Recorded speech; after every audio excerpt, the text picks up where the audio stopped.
I stood there, the taste of dog food still lingering in my mouth, as my family laughed like it was all just a joke. After all the years of giving them everything, they served me that slop as dinner, just to mock me. But I wasn't the one laughing anymore. The eviction papers I slid across the table? That was my punchline. Before we begin, may I ask, where in this big, beautiful world are you listening from? It's always a quiet honor to know who's sharing this space. Drop it in the comments, and don't forget to subscribe. The smell of burnt gravy and boxed mashed potatoes clung to the air like a bad memory. The duplex's kitchen, cramped, faded, and too quiet, hadn't seen a family dinner in months, maybe years. Helen Carter, shoulders stiff but back straight, placed 4 ceramic plates on the formica table. A roast, some overcooked green beans, and a slice of dry cornbread. Sharon had insisted on doing it all tonight. Michael slumped into his chair without a word. Lacey hovered by the fridge, earbuds hanging around her neck, not fully committed to being here. Sharon, however, moved with a peculiar smirk, like she was preparing for a punchline only she knew. "Dinner is served," Sharon chirped with mock grandeur, setting a 5th plate in front of Helen with exaggerated care. Helen looked down. The contents on her plate were grayish-brown, gelatinous, and slick around the edges. It smelled metallic. Wrong. She didn't react. She didn't ask. She just stared at it. Michael burst out laughing. "You should be grateful. It's cheaper than steak." Lacey froze, eyes darting between her mother and grandmother, confusion turning quickly to horror. "Relax," Sharon said, waving her manicured hand. "It's just a little joke. A light-hearted family moment." "Is it?" Helen asked, voice so calm it silenced the room. Michael chuckled again, but this time it didn't carry. "Come on, Ma, it's Alpo or something. Don't be so uptight." Helen picked up her fork slowly, like it weighed more than it should. She scooped a small bite of the slop, paused just a second, then placed it in her mouth and chewed. Sharon's eyes sparkled. Michael leaned back in his chair, triumphant. Lacey looked like she might throw up. Helen swallowed, set her fork down, and dabbed her lips with the edge of her napkin. "Tastes familiar," she said flatly, "like something you'd serve a guest you hate." No one laughed this time. She rose from the table with controlled grace and walked to the sink. The faucet hissed as she rinsed her plate. Her hands trembled only slightly, but enough for Lacey to notice. Behind her, Sharon muttered, "Jesus, it's just a prank. Everyone's so sensitive these days." Helen didn't respond. She dried her hands, adjusted the gold watch on her wrist, one of the few things she still wore from her late husband, and left the room. 10 minutes later, the front door clicked open again. Janice Miller stepped in, holding a plastic container of peach cobbler and wearing her usual quilted coat despite the muggy summer evening. "Knocked twice," she said, voice light but eyes already scanning Helen's face. "Brought dessert. You looked tired at church yesterday." Helen sat stiffly on the couch, one hand resting on her knee. She didn't look tired. She looked like stone. Janice set the cobbler down and sat beside her. "Something happen?" A beat passed. Then Helen looked at her, eyes sharp but hollow. "They served me dog food tonight." Janice blinked. "You mean, like a bad casserole or—" "No," Helen said, her voice smooth as polished steel. "Actual dog food, on a plate. As a joke." Janice's mouth opened and closed once. "Why didn't you call me?" Helen stared ahead at nothing. "Because I wanted to see how far they'd go." Silence blanketed the room. Outside, a lawnmower hummed faintly a few houses down. Helen's kitchen still smelled faintly of canned meat and spite. Janice reached for her hand, but Helen pulled away gently, deliberately. "They think I'm their dog," she said softly. "Tomorrow, they'll see who owns the leash." She stood up slowly, her joints creaking in quiet protest. Her spine, however, remained perfectly straight. From upstairs, Michael's voice echoed faintly, laughing again. Sharon's sharper voice followed. Lacey's door slammed. Helen walked into her bedroom, closed the door, and locked it behind her. The click sounded like the first domino falling. The morning sunlight cut sharp across Helen's kitchen counter, catching the edge of a stack of manila folders she hadn't opened in months. She didn't sip her coffee. She held it, black, cooling, while her eyes scanned the ledger before her with a clarity that hadn't touched her in years. She'd been up since dawn. The peach cobbler from Janice still sat on the stovetop, untouched. She hadn't eaten since the joke dinner, but she didn't feel hunger. Just a kind of simmering steadiness that occupied her limbs like purpose had moved back in. From the hall closet, she pulled out a dusty fireproof lockbox and set it on the table. The combination clicked open like muscle memory. Inside, her life was organized in clean folders labeled in her late husband's handwriting: mortgage, paid, will, insurance, receipts. Helen pulled out the one that mattered now. Property deed, 3,125 Harmon Avenue owner, Helen Louise Carter. Sole proprietor, paid in full, 1999. She ran her finger over the embossed seal, then held it up to the light. The duplex was hers, entirely. No cosigners, no liens, just her name on the paper. And the ink hadn't faded. Her lips thinned. Downstairs, a familiar creak. Michael heading to the fridge in his boxers like he always did, unbothered, unbent. She heard the snap of a soda can opening. My house, my food, my electricity, she thought. She reached for another folder. Rent records, spiral notebook, entries handwritten with neat dates, check marks, and receipts clipped to each month. The last payment from Michael? October 2021. That was 32 months ago. Helen sat straighter. She picked up the landline and dialed a number without needing to look it up. Janice answered on the second ring. Well, you're up early. Did you finally try the cobbler? No, Helen said evenly. I've been looking over some paperwork. Janice paused. Let me guess. Duplex deed paperwork? Helen didn't smile, but there was a flicker in her eyes. They haven't paid rent in almost 3 years, Janice. Not a single dime. All while Sharon walks around like she owns the place. Janice exhaled through the phone. You've been their free ride, honey. Their wallet with legs. Not anymore. Another pause. Then Janice said, You want me to get my notary stamp ready? Do that. Helen hung up. By noon, she sat on her porch, paperwork stacked beside her in a clean folder marked Legal Prep. The air was thick with late August humidity. A squirrel skittered across the front yard as Sharon's voice drifted through an open window. Loud, shrill, complaining about Lacey's attitude lately. Helen didn't flinch. She reached for her cell and tapped the contact. Robert Hale, landlord-tenant law. A calm male voice picked up.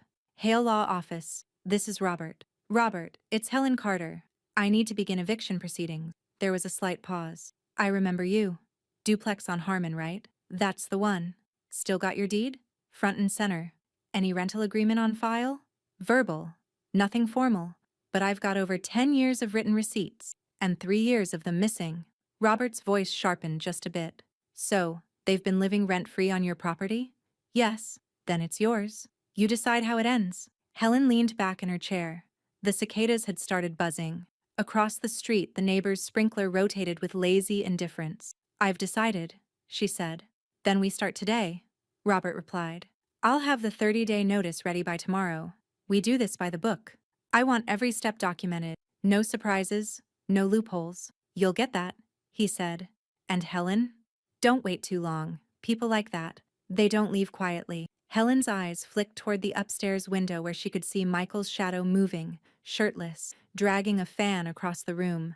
I'm counting on it. She ended the call and stood, the folder clutched in her hand like a weapon. From inside, Lacey peered out the living room window and locked eyes with her. Helen didn't smile, but she nodded once, just enough for Lacey to understand. The leash had slipped off. The hand holding it now? Firm and unshaking. The envelope looked plain, almost harmless, white, neatly sealed with 3 words, printed in crisp black ink. Notice to vacate. Helen placed it on the kitchen table like a dealer laying down the final card. She'd made 2 copies, one for the upstairs unit, one for her records.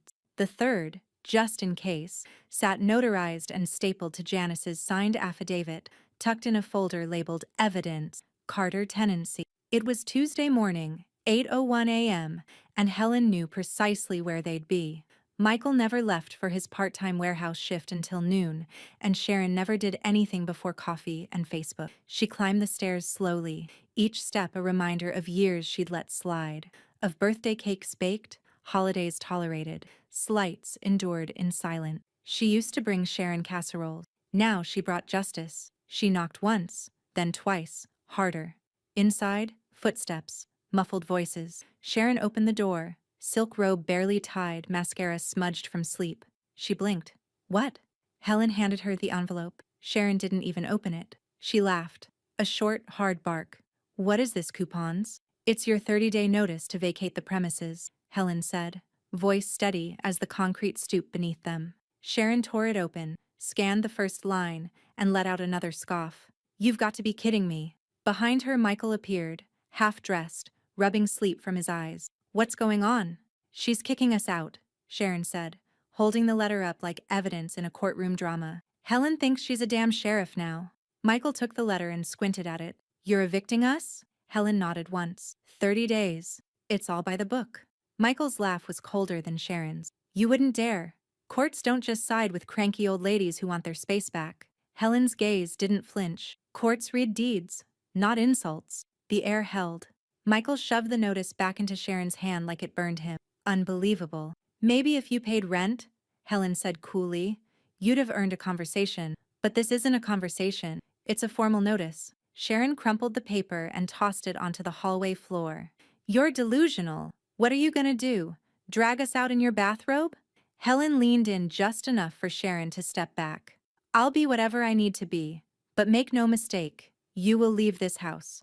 On your feet? Or on the sheriff's timeline? From the living room, Lacey appeared. She'd been watching quietly, leaning against the stair rail in a hoodie and jeans, eyes wide. Helen turned to go, pausing only when Lacey gave her the smallest nod. Then, the girl mouthed it. I'm on your side. Helen didn't respond. Not yet. But something settled behind her eyes, steel locking into place. Back downstairs, Janice sat at the table with a legal pad and her notary stamp kit laid out like a surgeon prepping for an operation. Helen handed her the bound folder. You brought everything? Rent ledgers, sign-in sheets, voided checks. Every scrap. Janice flipped through the pages with professional efficiency. You kept better records than most landlords I've known, and you weren't even charging them market rate. Helen crossed her arms. Didn't need to bleed them, just wanted them to grow up. Janice stamped the final page and signed it. Well, they're about to grow somewhere else. Outside, Sharon's voice rose in a screech through the upstairs window, hurling curses to no one in particular. Michael's voice followed, louder, sloppier, the sound of something breaking. A lamp, maybe. They're gonna make this messy, Janice murmured, not looking up. I'm counting on it, Helen said. She slid the notarized ledger into the folder and clicked it shut. Then she walked to the kitchen window, pulled the curtain aside, and watched Sharon pacing on the porch like a caged animal. The crumpled notice lay on the step beside her. Lacey slipped out the door behind her parents and crossed the yard silently, backpack slung over one shoulder. She looked up at Helen through the window. Her expression was unreadable, but her eyes said enough. She wasn't going back upstairs. Not tonight. By Thursday, the neighbors were staring. Helen felt it in the sideways glances from Mrs. Everett next door, in the polite but rushed hello from the Johnson kid as he mowed the front lawn across the street, in the way Denise from church suddenly canceled their coffee date, until things calmed down. Something had shifted in the air, just enough to make it foul. The first time she saw the post, it was Lacey who showed her. They sat together in the kitchen, Lacey on her phone, Helen with her coffee going cold again. The girl looked pale, fingers trembling as she scrolled. She's putting it on the neighborhood group chat, Lacey said. Like, all of it. Read it, Helen said. Lacey hesitated, then swallowed. It says, my mother-in-law's losing it. She's confused, paranoid, and trying to kick her own family out. I hate airing dirty laundry, but I'm worried for her safety, and ours. Anyone know how to report elder abuse when it's self-inflicted? Helen didn't blink. Anything else? There's more. She posted a photo of you from last Thanksgiving. Remember? You were sick with that flu? You looked tired. She captioned it. This is who's trying to play landlord right now. I'm scared, honestly. Helen took a slow breath. And the comments? Lacey scrolled. Half of them are buying it. Mrs. Everett said, bless her heart. Maybe it's time for assisted living. Helen exhaled. Let them talk. But it's not true, Lacey whispered. They don't know you. They will. She stood, walked to the file cabinet and pulled out another folder. This one was labeled medical, annual exams, every checkup from the past decade. Clean blood work, Cognitive tests. Vision still good enough to pass the DMV renewal. She flipped to her most recent doctor's report, dated 5 months ago. No signs of memory loss, disorientation, or behavioral changes. Physically stable, mentally sharp. Signed by Dr. Patel, MD. Helen handed it to Lacey. Take a photo of that. Send it to yourself. Then send it to Robert Hale. You're going to sue them for slander? Helen's eyes darkened, but her voice stayed soft. I'm going to bury their lies with paperwork. The only language Sharon understands is control. I speak fluently. That night, the air turned heavy with summer storm clouds. The breeze howled low through the screen door, and Helen sat in her armchair with her legs wrapped in a quilt, holding her journal. She had taken to writing down everything: dates, names, exact words. This wasn't paranoia, it was evidence. The porch light buzzed. Down the hall, the old grandfather clock ticked just past 11:55 p.m. Then, bam, bam, bam. The front door shook with 3 brutal pounds. Helen didn't move. She waited. Then another round came. Bam, bam, bam. Open the damn door! Michael's voice, slurred and angry, crashed through the silence. You think you can just throw us out like trash? You think you can embarrass us like this? Helen stayed seated. Her phone was already recording. The little red light blinked, steady and unforgiving. You're crazy, he shouted again. Everyone thinks it. Just wait, old lady. You want to play landlord? You better start praying I don't become the wrecking crew. From behind the porch hedge, a small light blinked. Janice, iPad in hand, crouched in her bathrobe like a seasoned war journalist. The pounding stopped. Helen could hear Michael pacing, breathing hard. Then the sound of glass shattering. A flower pot from the railing, thrown against the pavement. He left. Janice crept up the steps minutes later and let herself in with the key Helen had given her earlier that week. Got all of it, she said. Both angles. Audio's clean. Helen simply nodded. The next morning, she emailed the recordings and the medical documents to Robert Hale under the subject line, character smear and threat evident, August 22nd. His reply came in 12 minutes later. Perfect. This is everything we need. They want to build a case that you're incompetent? They just gave us the hammer to crush theirs. Helen closed the laptop slowly. The image of Sharon's smirking post still burned in her mind. You started a fire, Sharon, she murmured to herself. But you forgot I don't burn. The courthouse smelled like old carpet and fresh nerves. Room 2B was packed tighter than usual for a weekday morning. A couple landlords whispered in the back row. A college student in wrinkled khakis sat nervously flipping through paperwork. But all eyes kept drifting toward the woman in the navy cardigan, seated stiff and still at the plaintiff's table. Helen Carter, arms folded over a leather folder, her hair neatly pinned back. To her right, Robert Hale clicked open a silver pen, eyes sharp behind rimless glasses. He didn't speak much, but everything about him said prepared. Across the aisle sat Michael, in a cheap, ill-fitting suit that still smelled faintly of last night's whiskey. Next to him, Sharon was dressed to perform. Black dress, conservative neckline, heavy on the fake humility. Her expression said, victim. Her eyes screamed liar.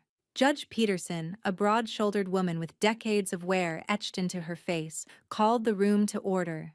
Carter Vitas Carter, eviction proceedings. Who's speaking for the plaintiff? Robert stood. Robert Hale, for Ms. Helen Carter, plaintiff and sole owner of the property. Defense? Michael cleared his throat and rose awkwardly. Michael Carter. Representing myself and my wife. The judge nodded. Begin. Robert stepped forward without papers, without preamble. Your Honor, my client has sole deed ownership of the duplex at 3125 Harmon Avenue. I've submitted property records, notarized rent ledgers, and digital correspondence confirming non-payment. 32 consecutive months of unpaid rent. He paused to hand the clerk a folder. My client issued a formal 30-day notice to vacate. No payment, no compliance. Therefore, we ask the court to grant eviction in full. Michael shot up. She promised us lifetime housing, he blurted. After Dad died, she said we'd always have a roof. Robert didn't even turn his head. Verbal sentiment is not a binding lease. Judge Peterson raised an eyebrow. Mr. Carter, do you have written proof of this promise? Michael sputtered. No, but it was understood. By whom? By me. By all of us. Judge Peterson leaned back. That's not how this works. Helen's voice broke the silence. They've mocked me in my own home, she said, eyes steady on the bench. They laughed while serving me dog food, told neighbors I was senile, tried to intimidate me into silence. I kept records. I followed the law. I'm asking the court to do the same. Sharon stood suddenly. That's a lie. She's delusional. Peterson didn't even flinch. Ma'am, sit down or I'll have you removed. Sharon slammed back into her seat, her mouth pressed into a bitter line. Robert calmly passed another file to the clerk. Here's a notarized log of abusive incidents, along with evidence of recent harassment and online defamation, complete with timestamps and screenshots. The judge skimmed the top page, lips tight. Michael leaned toward Sharon and whispered furiously. She hissed something back. Their unity, what little was left, was fracturing in plain sight. Peterson set the folder down. Eviction is granted, 30 days to vacate. Appeal window is 10 business days. But let me be clear. Any attempt at retaliation, slander, or physical intimidation moving forward will be met with criminal consequences. Michael's mouth twisted. We'll appeal. You'll regret this. Helen didn't look at him. She stared at the bench until the gavel dropped. Outside the courthouse, the sun was too bright. Robert held the door as Helen stepped out onto the steps, folder tucked beneath her arm like armor. They'll fight dirty now, he said. Helen glanced back toward the glass entrance. Through it, she could see Sharon on her phone, pacing wildly, while Michael leaned against the wall, head in hands. They already are, Helen murmured, but now it's on record. A car honked from the street below. Janice pulled up to the curb, waving from behind the wheel. Lacey was in the passenger seat, earbuds in, her eyes locked on the doors of the courthouse. Helen took one long breath and walked toward the car. Behind her, Sharon burst out the doors, yelling something unintelligible into the wind. Helen didn't turn around, but Lacey opened the car door slowly and watched her mother with something colder than defiance in her face, something final. The manila envelope sat unopened on Helen's kitchen table. Robert Hale's name was scribbled neatly in the return corner. It had arrived earlier that afternoon via courier, and Helen had let it sit for hours, just staring at it like it might bite. When she finally sliced it open, she didn't expect her hands to shake. Inside were 2 pages, photocopies. One was a quitclaim deed, dated 2 months ago, transferring ownership of the duplex to Michael Carter and Sharon Carter. The signature at the bottom? Helen Louise Carter. Helen stared at it for a full minute. The penmanship was close, too close. The long L in Louise, the slightly slanted H. But it wasn't hers. It was almost hers. She picked up the phone and called Robert. I need to see you, she said. Tonight. By 6:45 p.m., Robert was seated across from her in the living room, the original documents spread across her coffee table like evidence in a murder trial. He pointed at the signature. This is a problem. Helen's jaw was clenched tight. They forged my name. They submitted it to the county recorder's office, but it triggered a verification flag. Thankfully, the clerk didn't file it. They sent it to me for confirmation. Helen ran a hand over her face, then down the arms of her chair. Her voice dropped to a whisper. She tried to steal the house. On paper, Robert didn't soften it. Yes, and now it's not just a civil matter.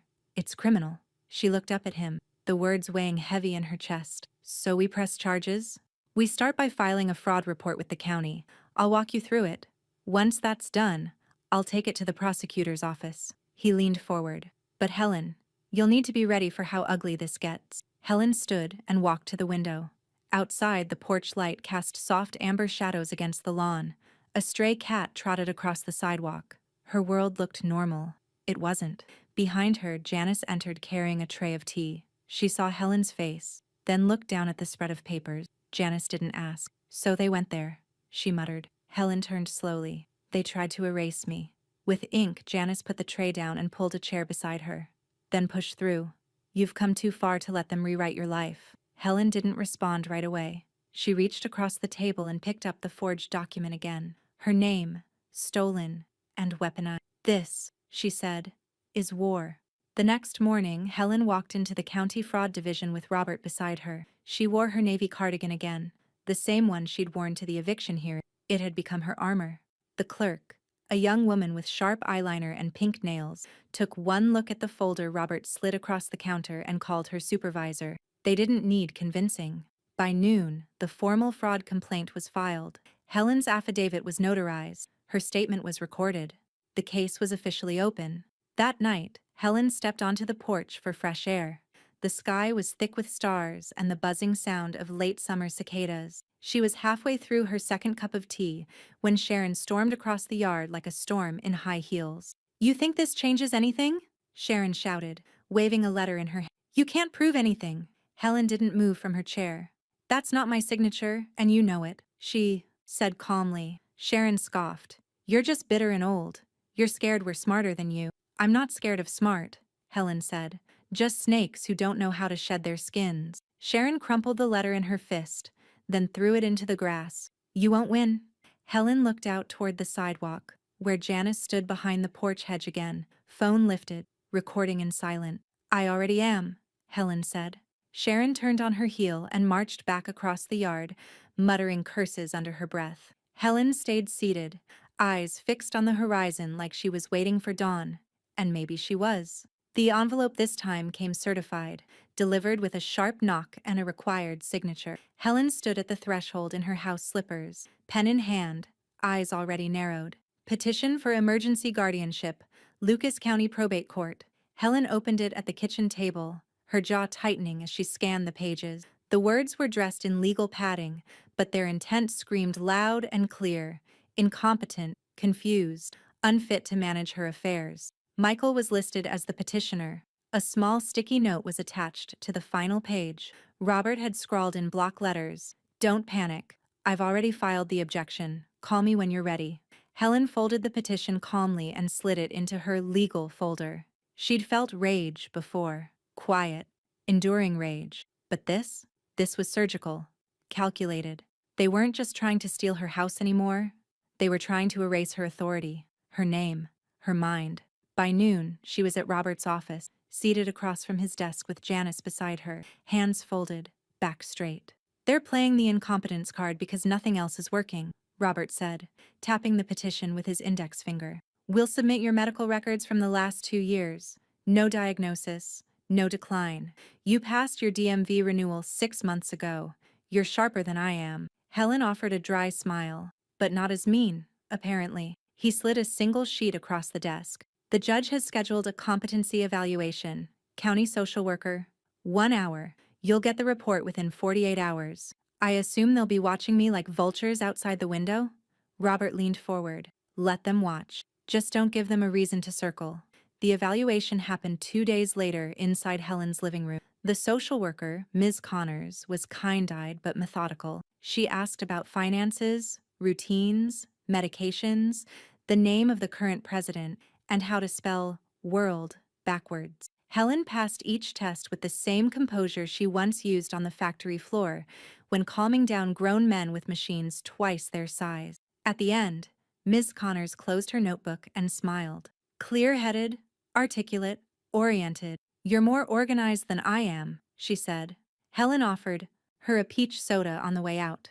"I don't drink," the woman said, "but I'll be recommending dismissal." The hearing was set for Friday. Back in the same courtroom, Judge Peterson presided again, looking somehow even more annoyed to see the Carters back before her. Michael stood at the front, shuffling through poorly stapled papers. Sharon sat beside him, in an even tighter dress than last time, feigning concern with her hand pressed gently to her chest. "My mother's memory has been slipping," Michael began. "She forgets conversations, repeats herself. Sometimes she seems confused about the day. I love her, but I'm afraid she's not making rational decisions." Sharon sniffed loudly, like it was all too painful.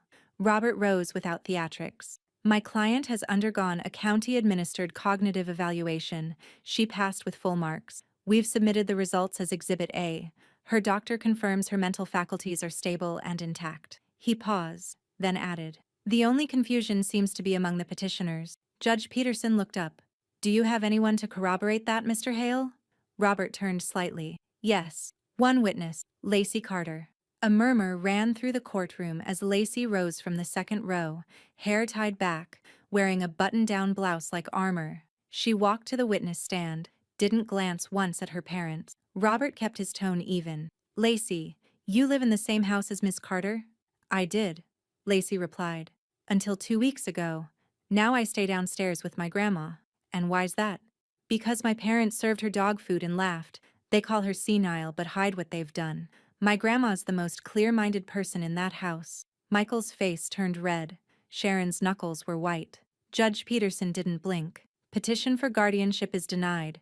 Waste of the court's time. Her gavel fell before anyone could object. Outside, on the courthouse steps, Michael ripped the paperwork in half and stormed toward the parking lot. Sharon lingered behind, venom in her eyes. She looked at Helen like a crow staring down a hawk. "You think this is over?"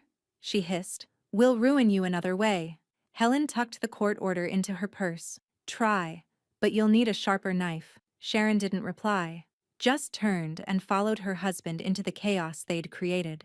Helen stood in the sun, unshaken, but the war had only deepened. The knock on the door didn't rattle Helen this time. It was quiet, polite, a courtesy knock. She opened it to find Officer Delgado on the porch, mid-30s, calm-eyed, his badge catching a sliver of sunrise. "Ms. Carter," he said.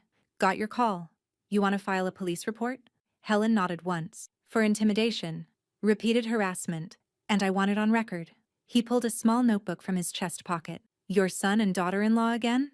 She didn't flinch. Same voices, different masks. She led him inside, handed him copies of the forged deed, the court's guardianship dismissal, and a flash drive with Janice's porch recordings. Her system was airtight. Names, dates, timestamps. She wasn't giving them an inch of legal wiggle room. Officer Delgado reviewed the material slowly. "You've been thorough. I've had to be. You want to add a restraining order to this?" Helen looked past him, toward the staircase. She thought about the flower pot Michael had shattered, the way Sharon's voice could pierce through a wall like a blade, the way silence followed them like a rotten smell. "Yes," she said. "Temporary, for now. But file it today." Delgado nodded. "Consider it done." By dusk, the hardware store had delivered a full security kit. Motion lights, deadbolt upgrades, 4 cameras with night vision, and a front doorbell cam that uploaded straight to the cloud. Janice stood on a step stool in her bathrobe, helping mount the side camera with the kind of intensity usually reserved for holiday decoration. "I swear, Helen," she muttered, "if they so much as breathe near this door, this thing will catch it in 4K. Helen passed her the screwdriver.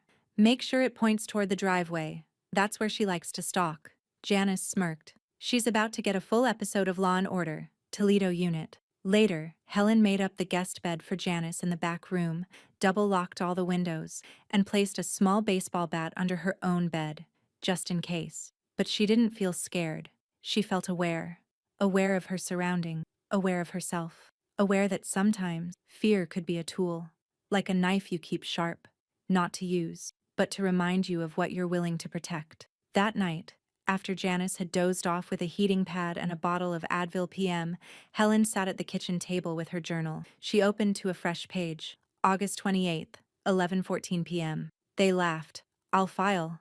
They lied. I'll record. They tried to erase me.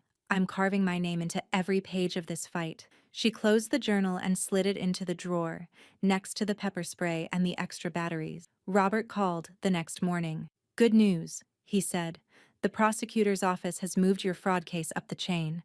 I dropped off the documents in person and spoke directly with the assistant DA. She's pushing it forward. We'll likely see charges filed within the week." Helen paused, one hand on the sink. "You did that overnight?"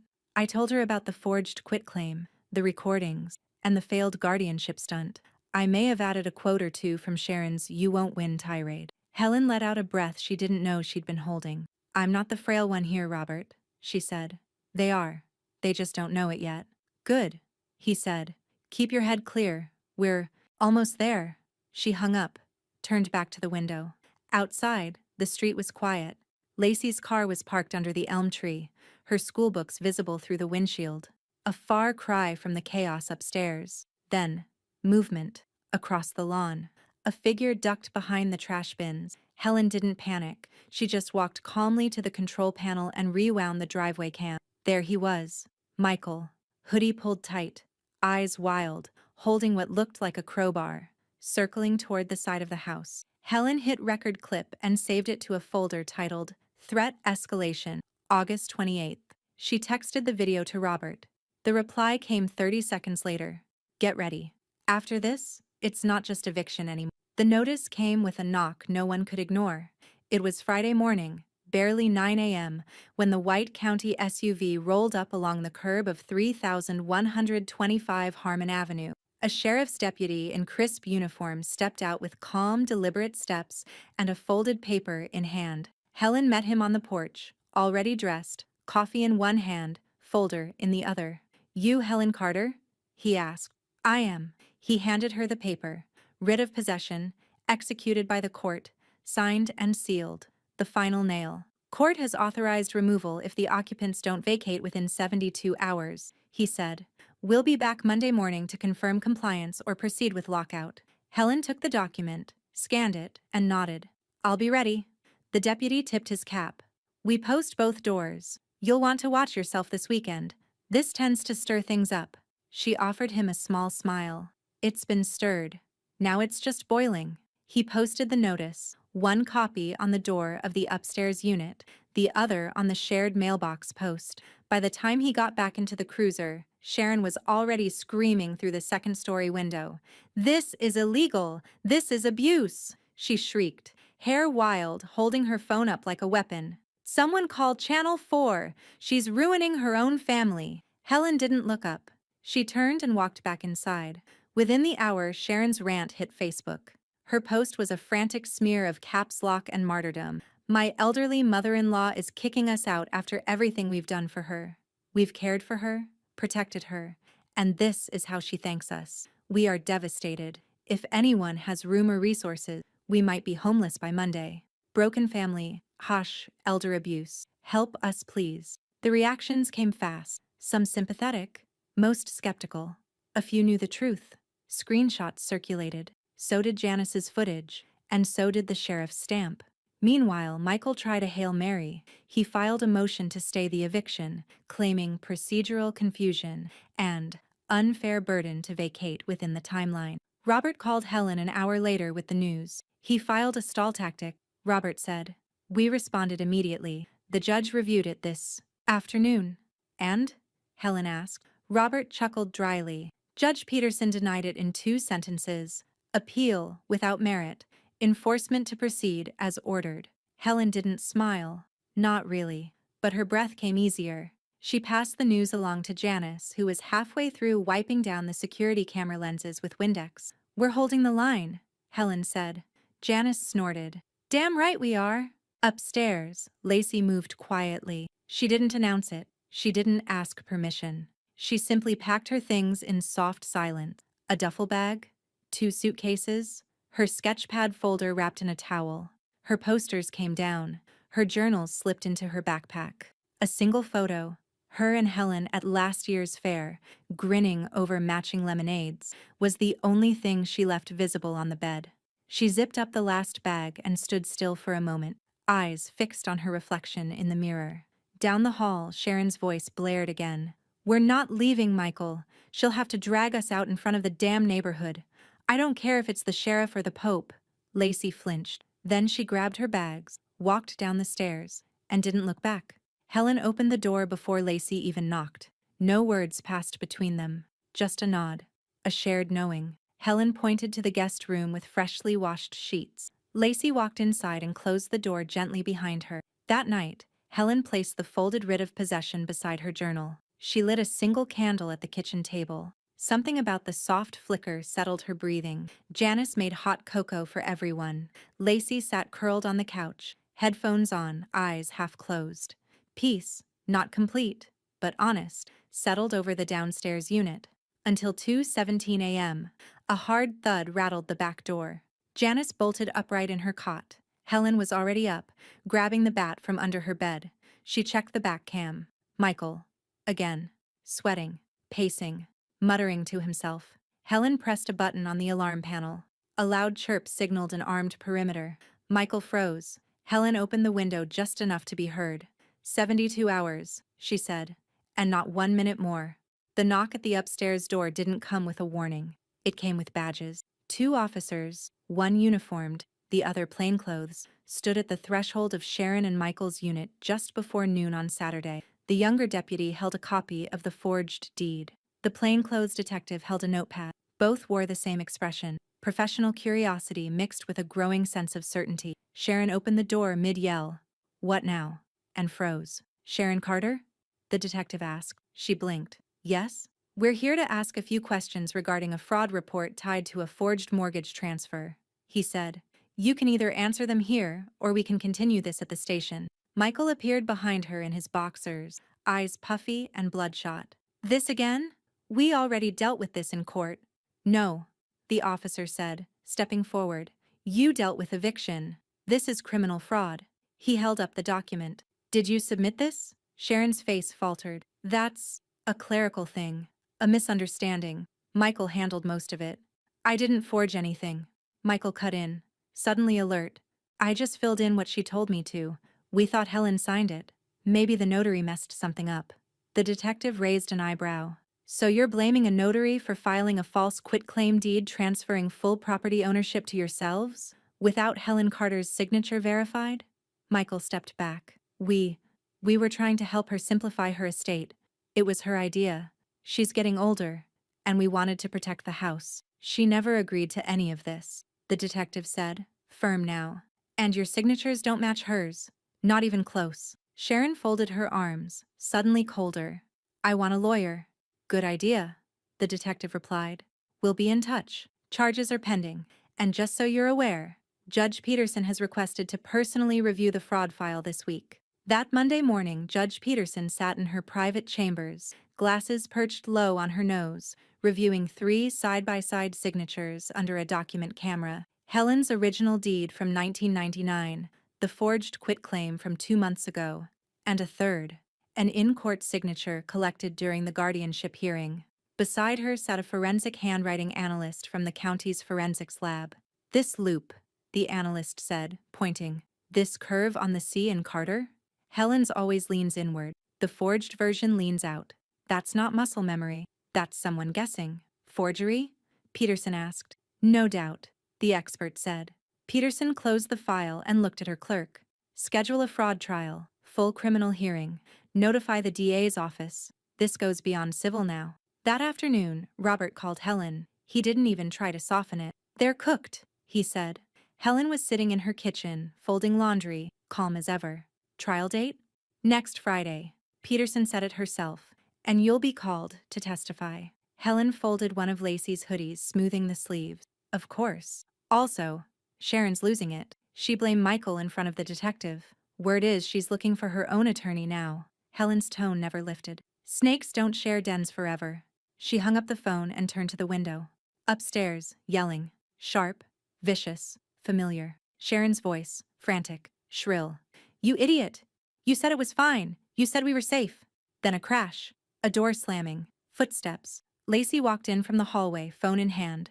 "I recorded that," she said quietly. Helen met her eyes. "Good girl. Save it." That evening, Helen sat with Janice and Lacey in the living room. The TV was off. No music played. It was the kind of silence that held weight. "They tried to take everything," Janice said softly.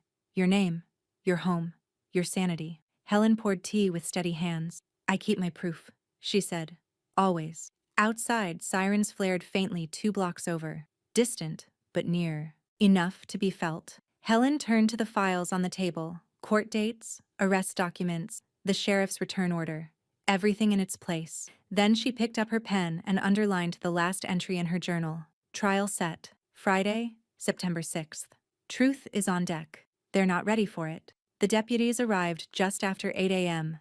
2 cruisers pulled up along the curb, engines humming low. One marked, one unmarked. Both uniformed deputies stepped out slowly, businesslike, holding clipboards, walkie-talkies, and authority that didn't need volume. Helen was already on the porch, standing firm in slacks and a pressed blouse, hair pulled back tight. No nerves, just a folder under one arm, a thermos of coffee in the other. "Morning, Ms. Carter," Deputy Langston said, tipping his hat. "You ready?" "I've been ready," she said. Janice stood just inside the door, camcorder in hand, fully charged. Lacey sat on the edge of the couch, backpack at her feet, head down, earbuds in.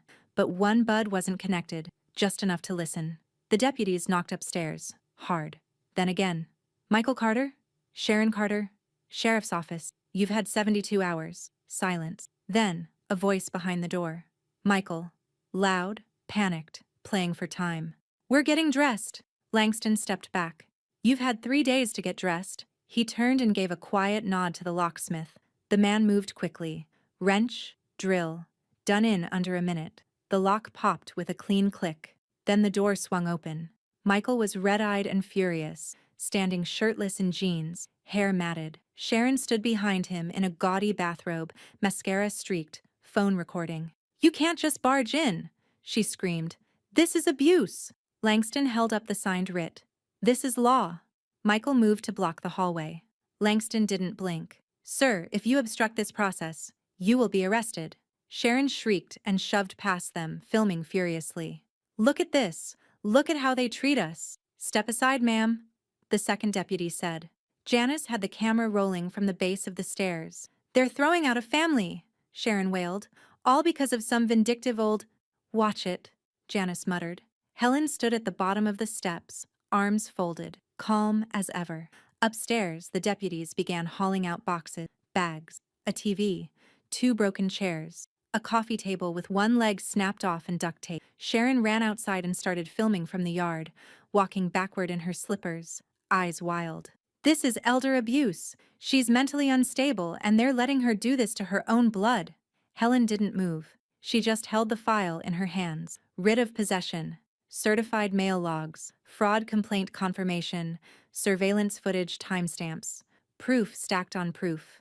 Neat and devastating. Lacey stood behind her grandmother now, silent, head lowered. Sharon's camera caught her in the frame. And you're siding with her over your own mother? Lacey didn't respond. She took a slow step behind Helen and disappeared from view. Helen extended a hand, not looking back. Lacey took it without hesitation. The deputies continued emptying the unit. The curb filled with plastic tubs, garbage bags of clothes, an overturned jewelry box, a dented filing cabinet. Michael came out last, red with rage. We'll sue you for this. You already tried, Helen said without emotion. You failed, like everything else. One of the neighbors across the street stood with a cup of coffee, watching in quiet awe. Another had their phone out, recording. Sharon screamed again, turning in circles. This is a show. You want your audience? Fine, watch us burn.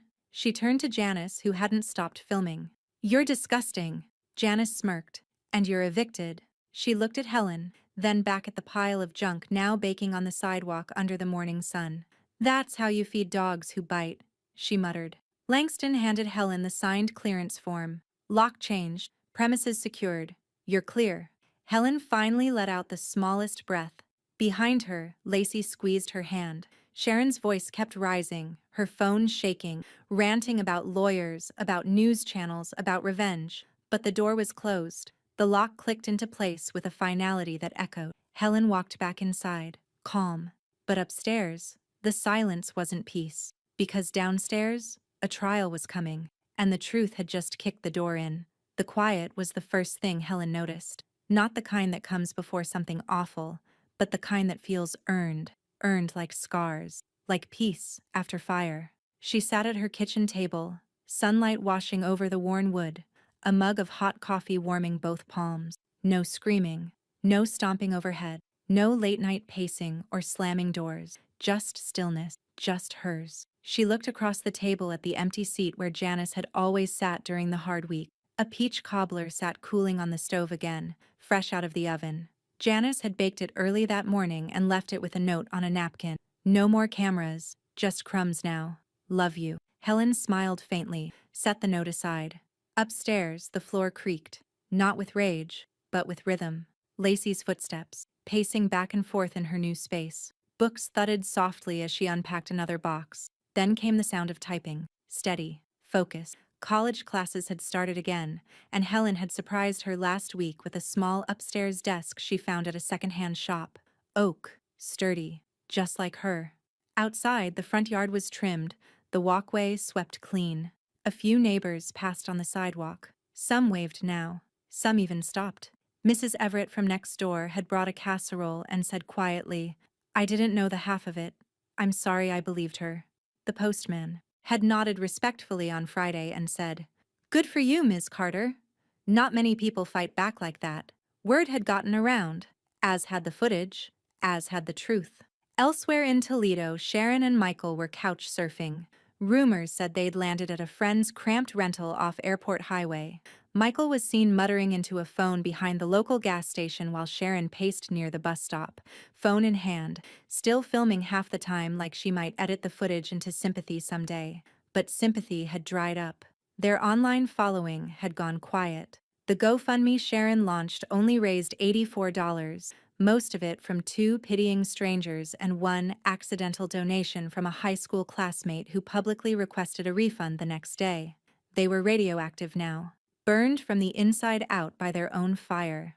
Robert visited Sunday afternoon. He parked by the curb, straightened his tie in the side mirror, and walked up the front steps carrying a brown folder labeled State of Ohio v. Sharon Carter. Helen opened the door before he knocked. "Thought you'd like this," he said. "It's happening." He handed her the folder.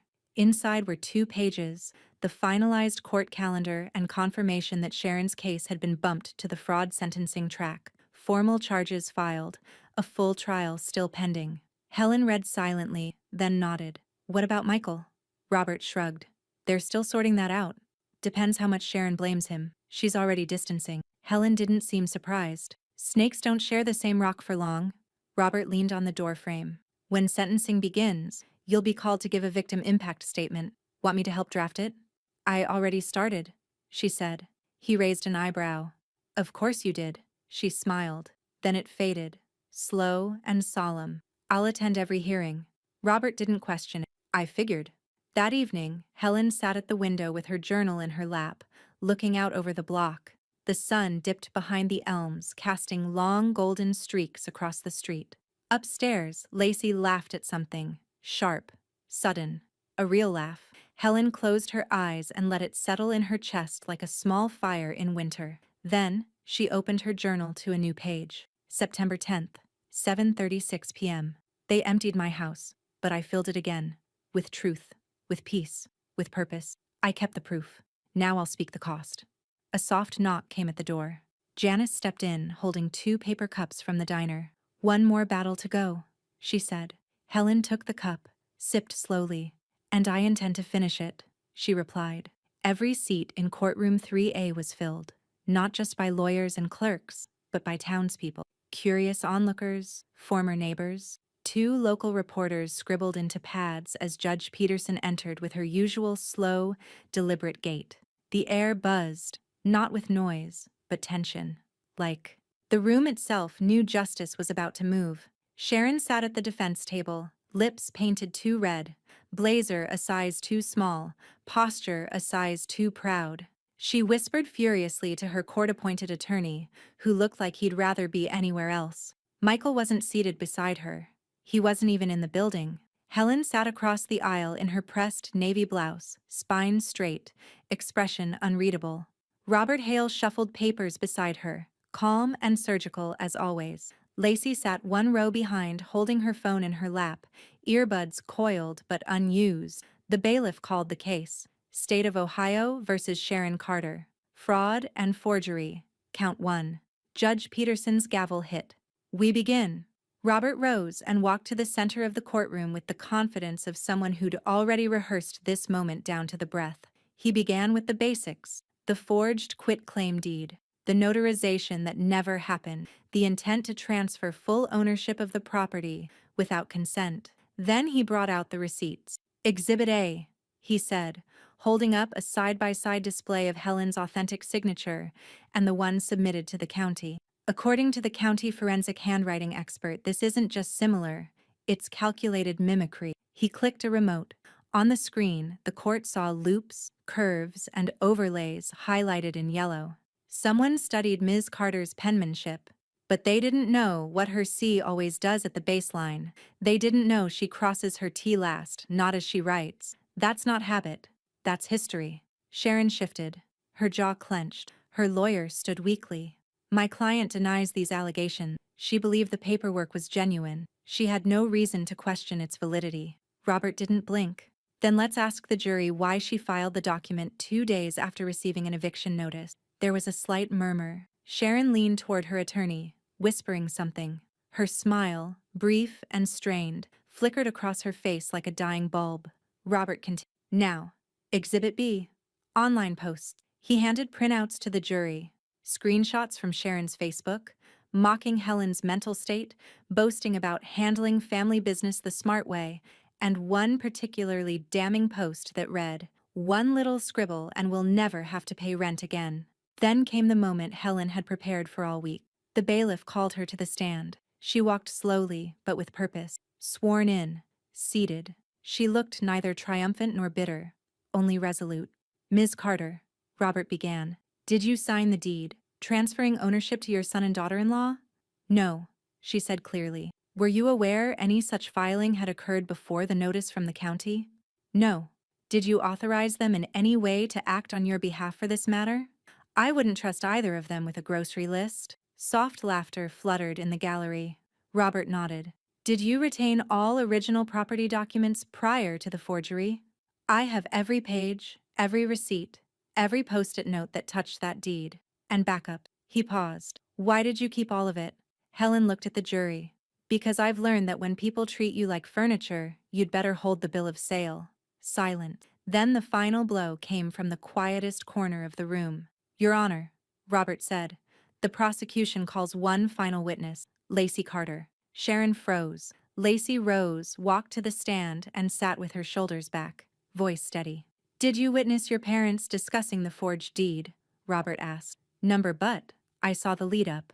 And I have something more important." She pulled her phone from her jacket pocket, unlocked it, and pressed play. From the speakers came Sharon's unmistakable voice, recorded weeks earlier. "Let's serve her the dog food. If she's going to treat us like dogs, she should eat like one. Watch her chew it. Film it." The courtroom was dead silent. Robert turned off the recording. Sharon's smirk evaporated. Her mouth opened, but nothing came out. Judge Peterson leaned forward. "Jury will recess for deliberation." It took less than 40 minutes. The verdict came back swift and unanimous. Guilty on all counts. Peterson scheduled sentencing for the following week. Sharon sat frozen in her chair, lips trembling, mascara streaking as reality sank in. Helen didn't look at her. She looked at the jury, then at Lacey, then down at her folder. One page left to turn. The upstairs unit smelled like paint and lemon oil again. Fresh baseboards gleamed beneath sunlit windows. The warped tile in the kitchen had been replaced with laminate that clicked gently under Helen's careful steps. Where Lacey's childhood posters once curled on the walls, now hung quiet watercolor prints, floral, muted, adult. It was a clean house now. Helen stood in the threshold of the vacant unit, clipboard in one hand, keys in the other. A young couple, Sam and Elise Nguyen, walked behind her, eyes wide with the reverence that only comes from scraping together enough savings to call something your own. "I left the upstairs fridge stocked," Helen said plainly, "but you don't owe me for that. It's just hospitality." Elise blinked, touched. "That's incredibly kind." Sam nodded. "We've had landlords who barely said hello. This feels like—" He trailed off, looking around. Helen offered a thin smile. "Like someone cared before you moved in?" He grinned sheepishly. "Exactly." Downstairs, Lacey's laughter drifted through the vent, a low chuckle, muffled by headphones. The semester had just begun, and already her art portfolio was pinned across the living room like a gallery. Helen had added a small desk in the corner for her.